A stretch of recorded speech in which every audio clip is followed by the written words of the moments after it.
This is episode 521 on the 16th of May 2022.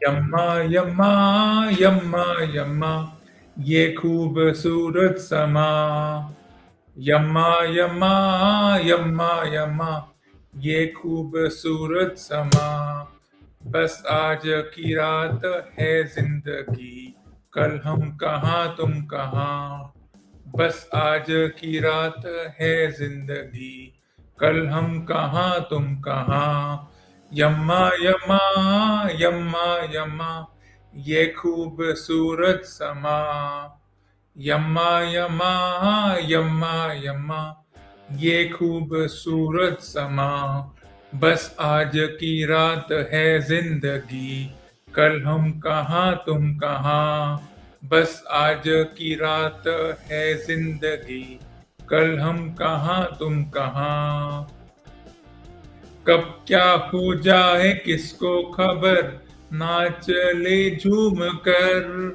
कब क्या हो जाए किसको खबर ना चले झूम कर ये जिंदगी एक लंबा सफर पल भर के सब हम सफर ये जिंदगी एक लंबा सफर पल भर के सब हम सफर एक रात के मेहमान अब यहाँ कल हम कहाँ तुम कहाँ एक रात के मेहमान सब यहाँ कल हम कहाँ तुम कहाँ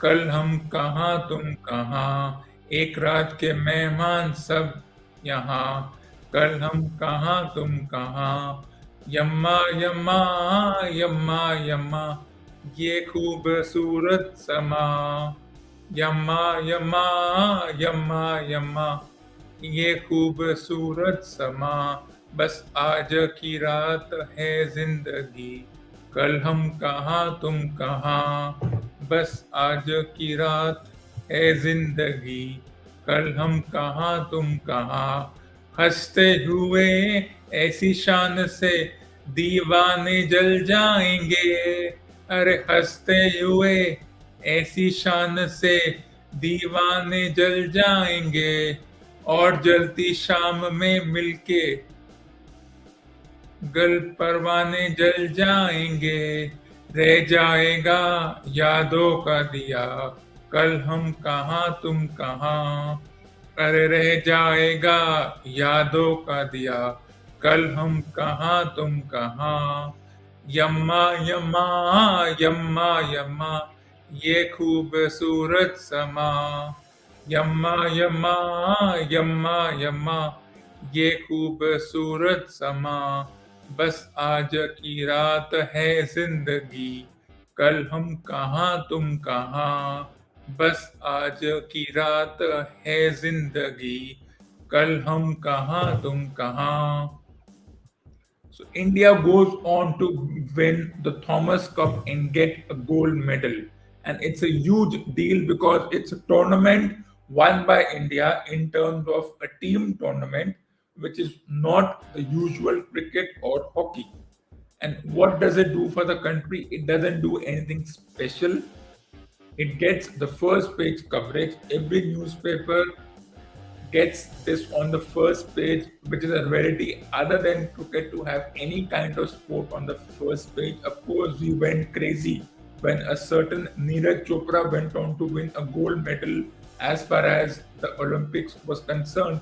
And with the Asian Games postponed, cancelled, one doesn't know when will it happen with respect to the hosts who were supposed to conduct the tournament, who have their own definition of cancelling the tournament and why. It's a huge deal. And then don't be surprised if for the next few days you see the coaches, the players get all kinds of attention, various state governments announcing huge packages because we get carried away. And it happens in India that not just from the treasury of the sports department or the Sports Association of India or the Badminton Federation, each player may be from a different city or a different state or a different region of the country, and their administrations will put a certain amount in the bank. So, yes, don't be surprised if this happens. This announcement will happen because that's the way things work. And what else will happen? You will see parents go crazy. Now I want my child to be a badminton player. Well, there are two things to it that before this, we didn't even know if what was India's situation in badminton. We were always a top-notch nation in badminton, but you may be a top-notch player as a singles player or as a team player, but unless you win a World Cup, it doesn't count. So India were winning, but they were not winning the gold. They were winning the silver. They were coming second in the finals. They were falling short in the semi-final, and we said it's not enough.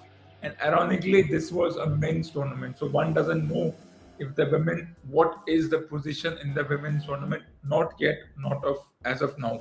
And coming to the parents' declaration that they would want their child to be a badminton player now, well, it comes to a very simple situation. Once again, parents want to decide what sport or what profession should their child take. The child has no skin in the game. If this was tennis, if somebody had gone on to the final of the US Open and had gone on to compete and just lose by a small margin, people would have said, now I want my kid to be a tennis player. Not knowing that there are already so many good tennis players. Okay, you may not reach the US Open or French Open or Australian Open or any other Open or England Open, which is called Wimbledon and Roland Garros and whatever is the way things are.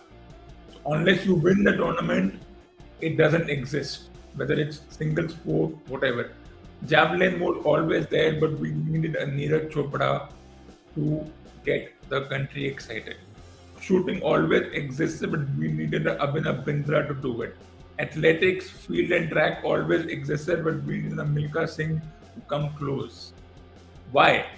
Why do we need such moments for us to decide whether the sport it's worth its time in gold, literally and metaphorically?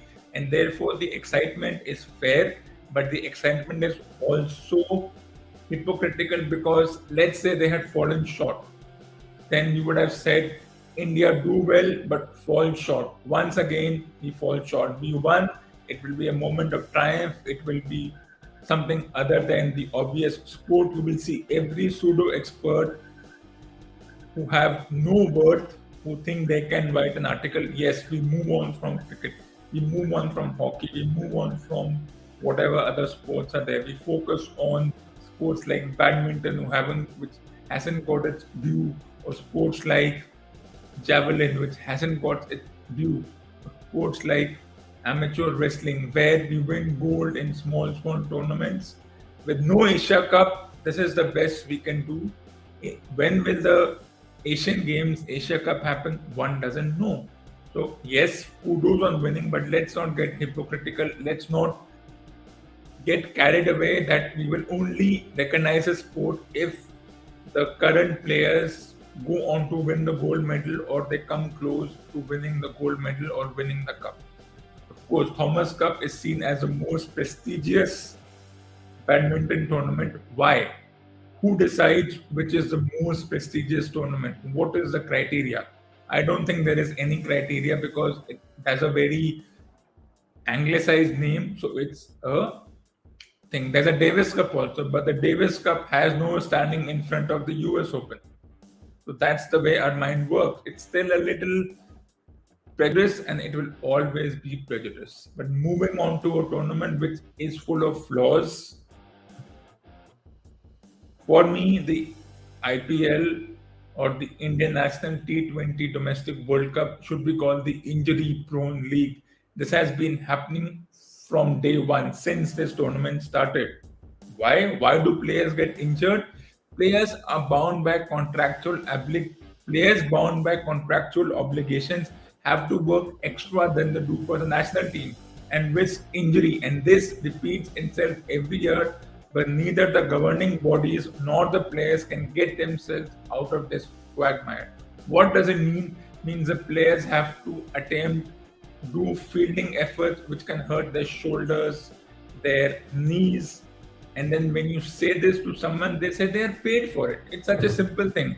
These players are paid to perform all these stunts, if you can call them that, and they have to go extra because they have been signed for humongous amount, which means the teams and their managers have told them in so many words that now you are our property for the next 60 days, which means unless it's a very, very bad injury or unless you are so not in a position to play, you will play every game, you will give your 200%, not because you should give your 200% as an athlete, but because the team winning a tournament, which means a huge paycheck coming their way. The winners get a huge paycheck in their bank balance.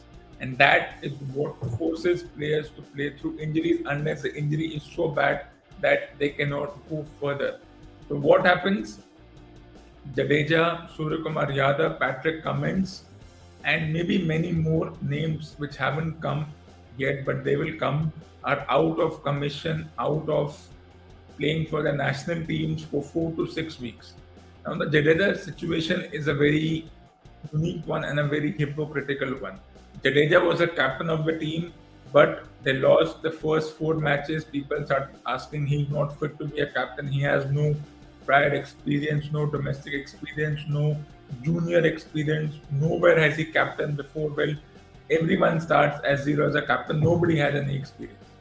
But then what happens? Then something really ridiculous happens. Which, when I read in a newspaper, I thought that was something childish. I was laughing when I read that news.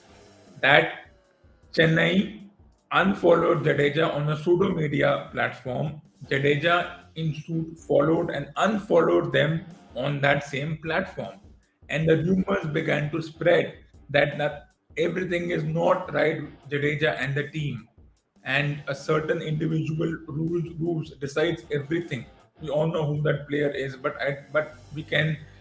rumor has spread in the same way Warner and Hyderabad were not on same terms, or Punjab and Rahul were not on same terms, which means Jadeja may become a free agent and other teams may want to get him back in their fold.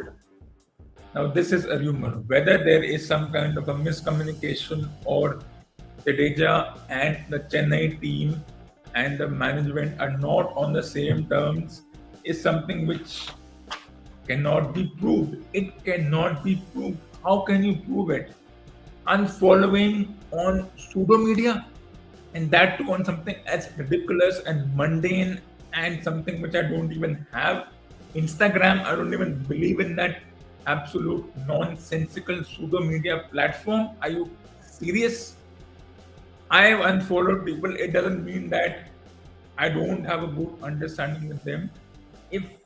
If every time an athlete unfollowed their contractual owners or employees or whatever you want to call it on a pseudo media platform, I could earn a nickel every time this happened. I would be a rich person. It doesn't happen. It's nonsense. But as I said, it's an injury prone league. It happens.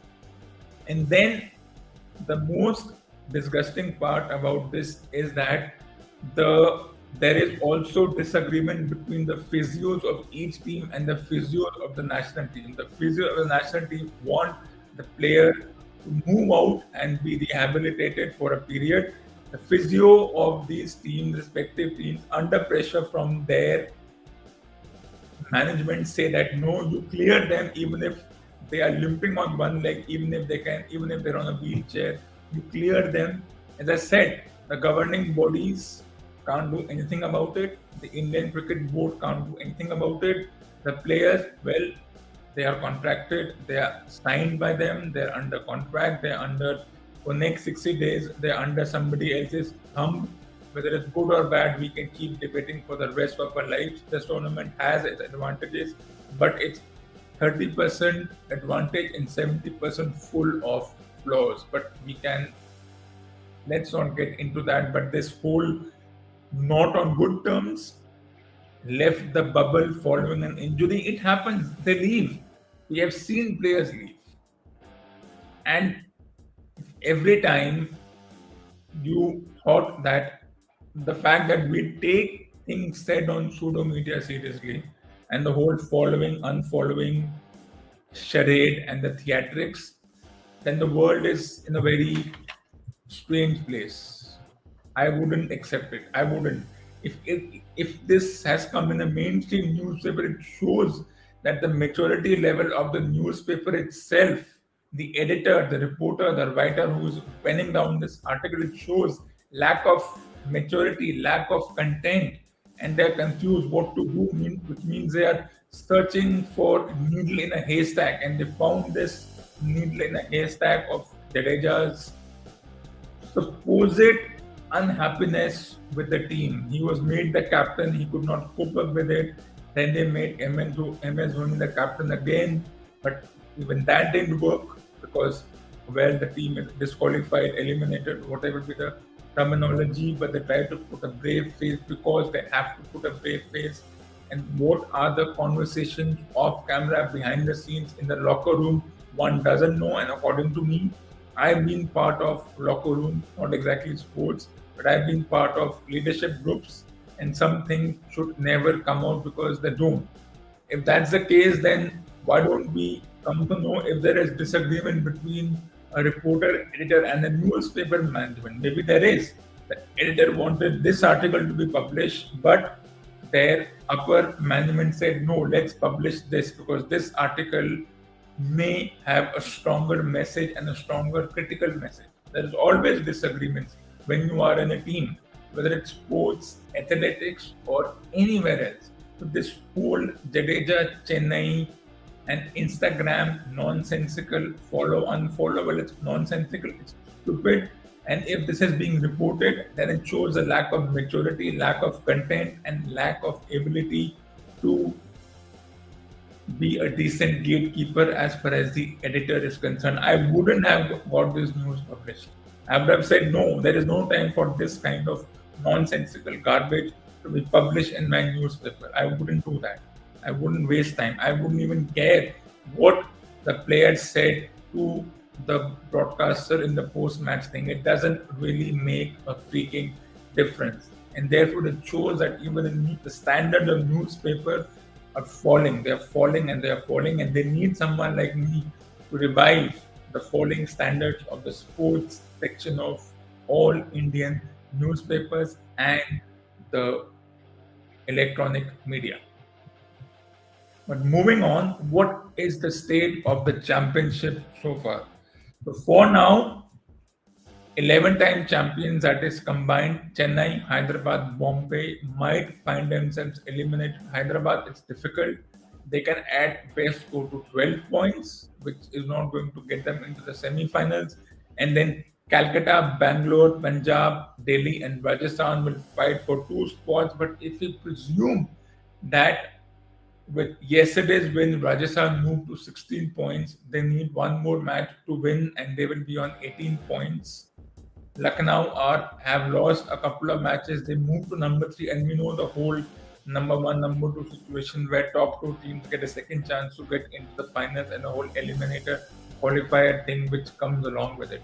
So for now, Calcutta, Bangalore, Punjab, Delhi are fighting for 2 spots. If we presume that Rajasthan, Lucknow, and let's not even talk about Gujarat. Let's talk about Lucknow, Rajasthan, and Calcutta, Bangalore, Punjab, Delhi for the spots number 2, 3, and 4, because Gujarat are way and above all of them. They have qualified twice. They have twice qualified. They are on 20 points, and nothing. And no team is going to put them. No team is going to eliminate them from the top spot. In that context, this is how a semi-final is scheduled, and the semi-final is in a different city, but that hardly makes a difference. You have qualifiers and eliminators and qualifiers and the final, and and a week from this Sunday, that is the 22nd of May, the finals happen, which means this tournament gets over and we move on. The show goes on. Still, one doesn't know who the four teams are.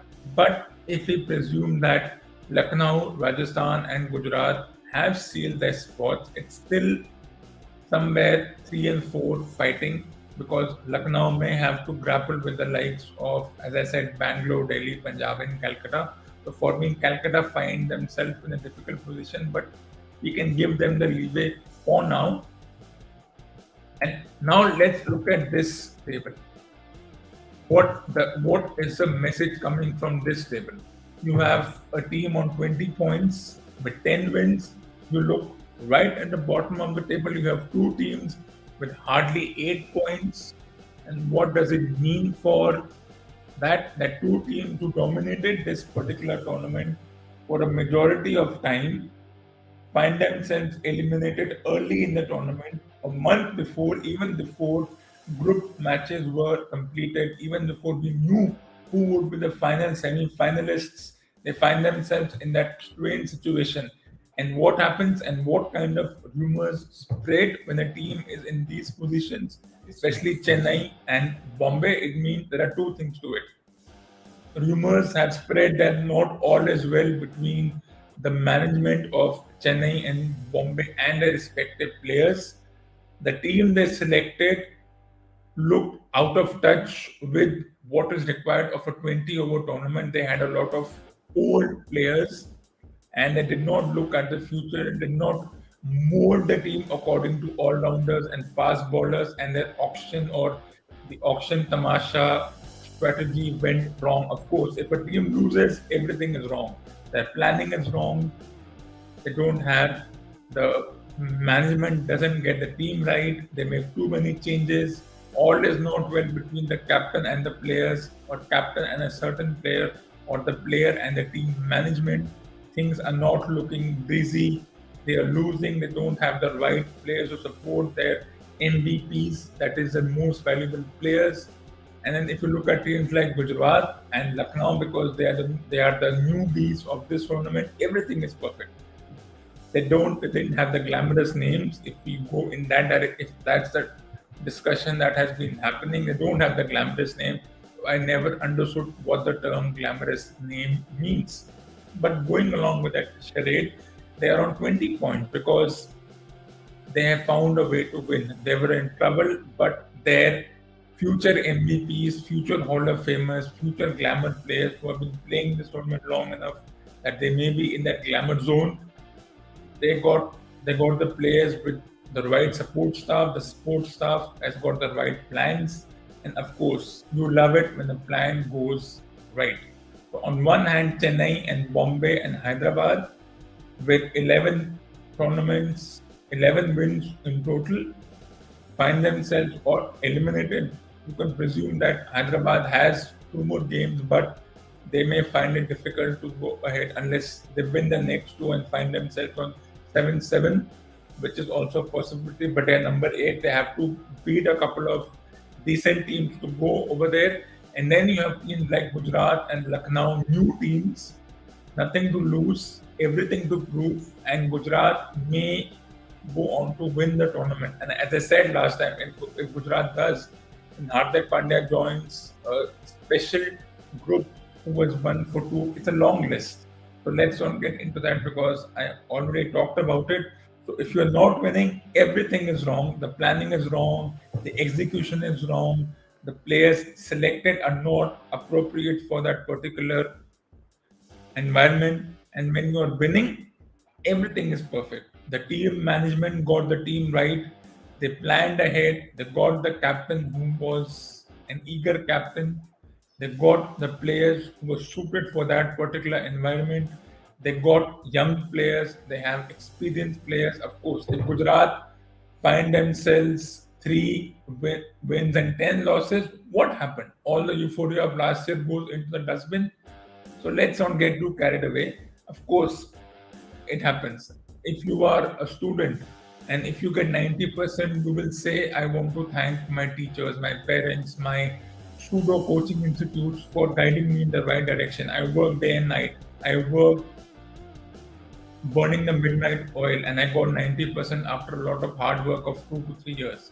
But if somebody gets 60% and everything is wrong, parents did not support, parents were casual, the study material was not enough from the side of the school and the pseudo institutes, everything is wrong. And this mentality has to go, but it will not go because it's a human mentality. Human beings are flawed, so are machines, and so is everything else. If human beings were perfect, then we wouldn't care about such tournaments. But we do, we care about winning Thomas Cups because that puts India on the pedestal. You need a Thomas Cup to get recognized. Without that, you are a nobody. And that's ridiculous, but that's the way things are.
So this ends episode number 521 on the 16th of May 2022. Stay tuned for the next episode with episode number 522 on the 18th of May 2022.